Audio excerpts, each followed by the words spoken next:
ವಿದ್ಯಾರ್ಥಿಗಳು ಶಿಸ್ತು, ವಿನಯ, ಸಂಸ್ಕಾರ, ಉತ್ತಮ ಗುಣನಡತೆಗಳನ್ನು ರೂಢಿಸಿ ಸಮಾಜದ ಉತ್ತಮ ಪ್ರಜೆಗಳಾಗಬೇಕೆಂದು ಸೋಮರಪೇಟೆ ಗ್ರೀನ್ಲ್ಯಾಂಡ್ ಎಸ್ಟೇಟ್ನ ಮಾಲೀಕ ಬಿದ್ದಾಟಂಡ ಪವನ್ ಮುತ್ತಪ್ಪ ಹೇಳಿದ್ದಾರೆ.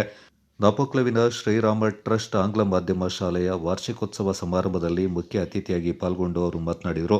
ವಿದ್ಯಾರ್ಥಿಗಳು ವ್ಯಾವಹಾರಿಕ ಜ್ಞಾನವನ್ನು ಬೆಳೆಸಿಕೊಳ್ಳಬೇಕೆಂದ ಅವರು ಇಂಗ್ಲಿಷ್ ಭಾಷೆ ಕಲಿಕೆಗೆ ಹೆಚ್ಚಿನ ಆದ್ಯತೆ ನೀಡಿ ಶಿಕ್ಷಕರು ಈ ನಿಟ್ಟಿನಲ್ಲಿ ಸಹಕರಿಸಬೇಕೆಂದರು. It is indeed a splendid achievement, and to know that the students of this institution have gone around the world and had great success is indeed a matter of great pride for me. Long ago, it was in 1993 that some members of the board had requested the family for some more land, and we had declined.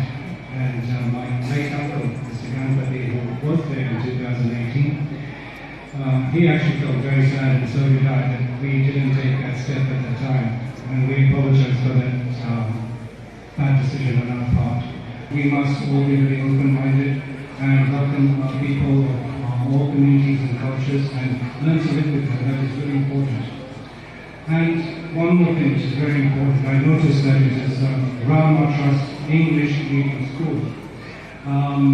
My request to all the students, please learn to speak English really well, because it's a great asset to you. Wherever you go, having good command of English, spoken, written, opens doors for you. ನಿವೃತ್ತ ಪ್ರಾಂಶುಪಾಲ, ಶಾಲೆಯ ನಿರ್ದೇಶಕ professor ಕಲ್ಯಾಟಂಡ ಪುಣೆಚ ಮಾತನಾಡಿ, ಪ್ರೌಢ ಶಿಕ್ಷಣವನ್ನು ಹೊಂದಿದ ವಿದ್ಯಾರ್ಥಿಗಳು ಸಮಾಜದ ಉತ್ತಮ ಪ್ರಜೆಗಳಾಗಿ ಹೊರಹೊಮ್ಮಬೇಕೆಂದರು. ವಿದ್ಯಾಸಂಸ್ಥೆ ಅಧ್ಯಕ್ಷ ಕಲಿಯಂಡ ಹ್ಯಾರಿ ಮಂದಣ್ಣ, ಶ್ರೀರಾಮ ಟ್ರಸ್ಟ್ ಆಂಗ್ಲ ಮಾಧ್ಯಮ ಶಾಲೆಯ ಕಾರ್ಯದರ್ಶಿ ನಾಯಕಂಡ ದೀಪಕ್ ಚಂಗಪ್ಪ, ನಿರ್ದೇಶಕರಾದ ಬಿದ್ದಾಟಂಡ ಪಾಪ ಮುದ್ದಯ್ಯ, ಅಪ್ಪಾರಂಡ ಅಪ್ಪಯ್ಯ ಮತ್ತಿತರ ಪ್ರಮುಖರು ಈ ಸಂದರ್ಭ ಪಾಲ್ಗೊಂಡಿದ್ದರು. ಕೊಡಗು ಚಾನಲ್ ನ್ಯೂಸ್, ದುಗಳ ಸದಾನಂದ, ನಾಪಕ್ಲು.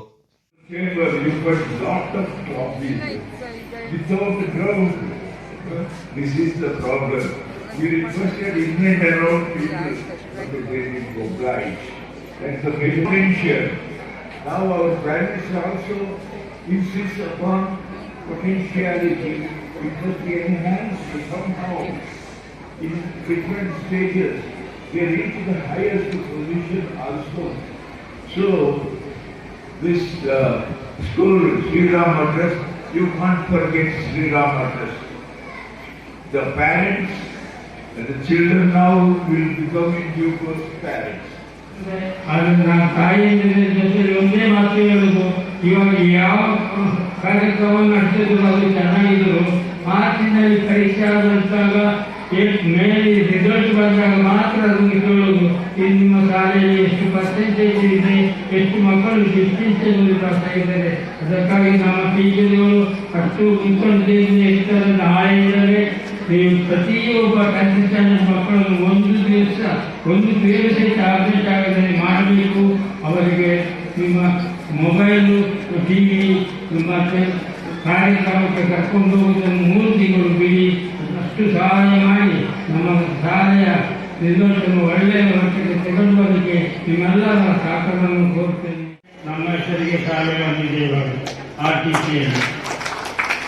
ಎರಡನೇದಾಗಿ ಹೇಳುತ್ತಿದ್ದರೆ, ಅವರು ಒಂದು ದಿವಸ ಫೋನ್ ಮಾಡಿದ್ರು, ನಾನು ನಿಮ್ಮ ಟ್ರಸ್ಟಿಯಾಗಿ ಬರ್ತೇನೆ, ನನ್ನನ್ನು ಸೇರಿಸಿಕೊಳ್ಳಿ ಎಂದಾಗ ನಾವು ನಮ್ಮ ಆಡಳಿತ ಸಂತೋಷದಿಂದ ಅವರು ಬರಲಿ ಹೇಳಿ ನಾವು ಅವರನ್ನು ಕರ್ಕೊಂಡು ನಮ್ಮ ಜೊತೆಯಲ್ಲಿ ಟ್ರಸ್ಟಿಯಾಗಿದ್ದಾರೆ.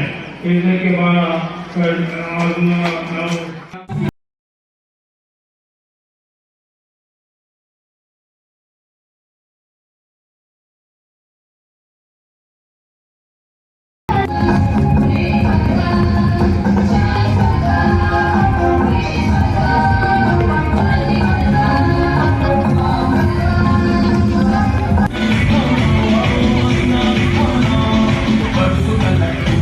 साइकिल पे धुआं है, हाइट पे मोटा